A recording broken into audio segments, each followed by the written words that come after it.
And Jennifer, you talked about one of the big themes that the government want to also play around with is this concept of a dignified retirement and a Mhm. dignified, time later in life.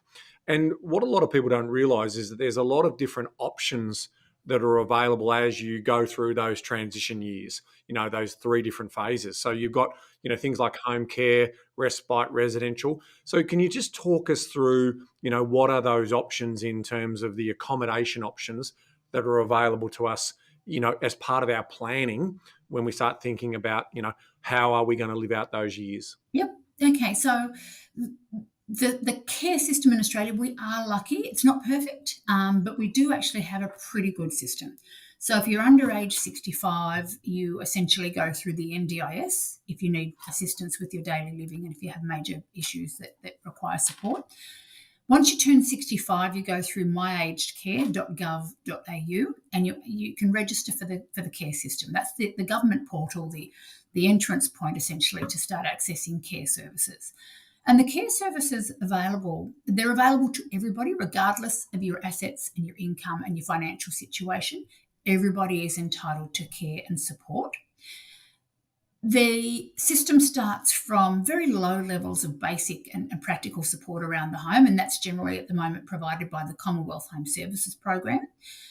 That's when people talk about home care. Most, when I sort of drill down into it with them, most of them are receiving the Commonwealth Home Service Program and their services through Commonwealth Home Services Program, and that's where you might be getting some garden maintenance, some cleaning around the home, some home modifications to make your home a little bit safer, help with transport, maybe some help with meals, and that's Commonwealth Home Services. So that's the entry point.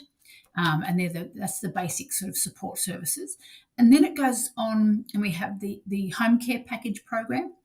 The home care package program at the moment it ranges from level 1 through to level 4, with level Hmm. 1 being more or less the equivalent to the Commonwealth Home Services Program. In the next few years, they're phasing out the Commonwealth Home Services Program, and we basically will have what is provided by the home care package program. Home care package program, level 4 home care package at the moment provides about $65,000 worth of government funded care in your own home. There are fees and charges to pay for that, and I won't go into the detail of that because I really want to give people an overview rather than the detail at this point.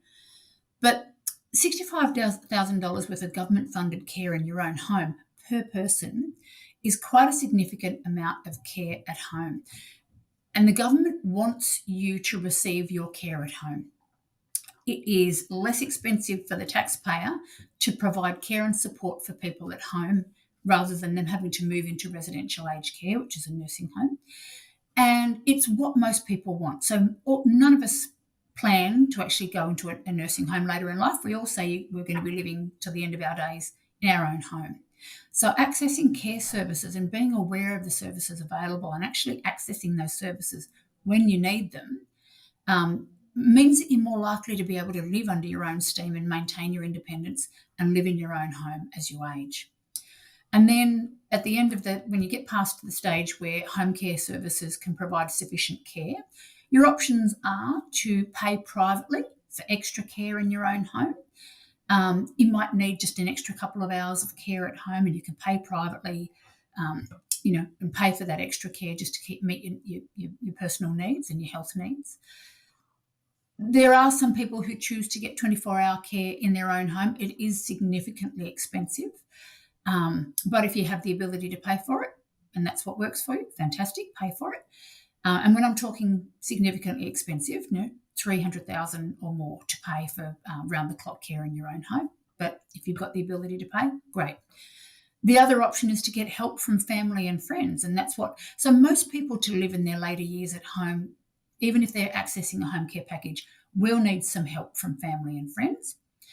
And this is where, the family and friends need to be realistic about how much help they can provide and for how long. When it gets to the stage where your care needs and your support needs are greater than what can be provided in your own home, you have the option of respite care, which is temporary care in a residential aged care facility, which is a nursing home, or permanent residential aged care. So that's moving permanently into an aged care home. So they're the options available. So it's a fairly wide spectrum. And as I said, it starts from really low levels of basic support and practical support right through to full-time residential aged care. Now, Jennifer, if you think about the phases you talked about before, active, quiet, and frailty years, there'd be a sweet spot where you need to be thinking about this. But who um, who should be thinking about this right now? Is it well?